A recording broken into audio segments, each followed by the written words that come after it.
అల్లూరు మండలం నార్త్ ఆమూరు పంచాయతీలలో నిర్వహించిన గ్రామ సభ కార్యక్రమంలో ముఖ్య అతిథిగా పాల్గొని కావలి ఎమ్మెల్యే కావ్యకృష్ణారెడ్డి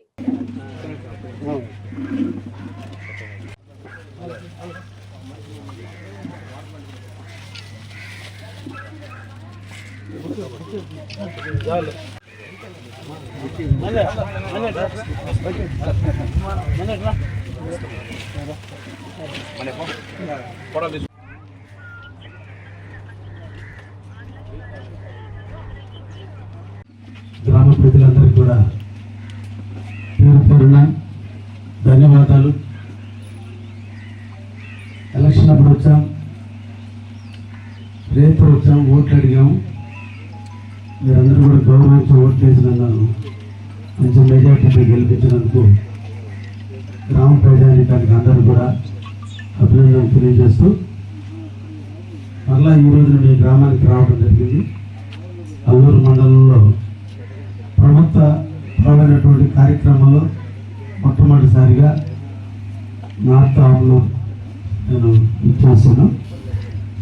ఈరోజు ఉపాధి హామీ పథకం కార్యక్రమంలో భాగంగా మన గ్రామం బాగుండాలి, మన ప్రాంతం బాగుండాలి, మన బిడ్డలు బాగుండాలి, మన బిడ్డలు బాగా చదువుకోవాలి, మన గ్రామం మనం శుభ్రంగా చూసుకోవాలి, మన ఇంటిని ఎలా శుభ్రపరుచుకున్నామో మన ప్రాంతం, మన ఊరు, మన అన్నీ కూడా మనం అదే విధంగా ఉండాలి అంటే ఏం చేయాలి అనే దాని మీద, మనందరం బాగుపడాలంటే ఏం కావాలి అనే దాని మీద, ఈ ప్రాంతం అంతా వ్యవసాయదారులకి అనుకూలంగా ఉండాలంటే ఏం చేయాలనే వాటి మీద ఈరోజు రాష్ట్ర వ్యాప్తంగా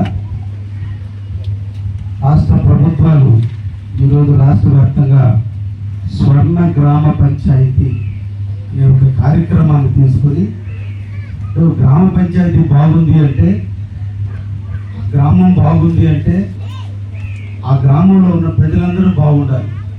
అంటే ఒకటి ఆరోగ్యవంతులై ఉండాలి, రెండు వ్యవసాయ పరంగా వాళ్ళకి అన్ని వనరులు సమకూర్చాలి, డ్రైనేజ్ ఫెసిలిటీస్ ఏర్పాటు చేయాలి, కరెంటు ఫెసిలిటీస్ ఏర్పాటు చేయాలి, రోడ్డు సౌకర్యాలు ఏర్పాటు చేయాలి, మంచినీటి సదుపాయాలు ఏర్పాటు చేయాలి. అంటే ఒక గ్రామానికి కావలసినటువంటి మౌలిక సదుపాయాలు ఏవైతే ఉన్నాయో అవన్నీ కూడా నెరవేరిస్తే ఆ గ్రామం స్వర్ణ గ్రామ పంచాయతీ అవుతుంది, అంటే బంగారు పంచాయతీ అవుతుంది అర్థం. అది జరగాలి అనే ఆలోచనతో ఈరోజు రాష్ట్ర ప్రభుత్వం చంద్రబాబు నాయుడు గారు ముఖ్యమంత్రి అయిన తర్వాత గత 5 సంవత్సరాలుగా గ్రామ పంచాయతీలన్నీ కూడా నిర్వీర్యమైపోయి పంచాయతీలకు వచ్చినటువంటి నిధుల్ని దారి మళ్లించేశారు. ఆఖరికి పంచాయతీ వాళ్ళు నీళ్ళు ఇవ్వడానికి కూడా ఈరోజు మోటార్లు రిపేర్ చేసుకోవడానికి కూడా డబ్బులు లేక గ్రామ పంచాయతీ సర్పంచులు నలిగిపోయారు. గ్రామాల్లో ఉన్నటువంటి ఏ ఒక్క శానిటేషన్ కూడా పూర్తి కాలేదు. ఎప్పుడో కాలువలు కడితే ఇది పల్లె ప్రాంతం, పల్లె ప్రాంతంలో ఎక్కువగా ప్రతి ఇంట బర్రెలు ఉంటాయి. వాటి నుంచి వచ్చేటువంటి చెత్త చెదారం అంతా కాలువలు నిండిపోతే నిరంతరం కూడా కాలువలన్నింటినీ కూడా ఎప్పుడు కూడా ఇన్సెంటింగ్ చేస్తూ ఉండాలి. అటువంటి కార్యక్రమాలు జరగలేదు. కాబట్టి డ్రైనేజీలో రావాల్సిన నీళ్లు రోడ్ల మీద పారుతున్నాయి. ఇంటింటికి నీళ్లు రావాల్సిన ట్యాపుల్లో నీళ్లు రాని స్థితిలో ఉంది. వాటర్ ట్యాంకులకు నీళ్లు ఎక్కాల్సి ఉంటే మోటార్లు లేక ఇబ్బందులు పడుతున్నారు. 1 కాదు 2 కాదు నీటి లైట్లు ఏం లేనటువంటి పరిస్థితిని మనం అందరూ కూడా చూసాం.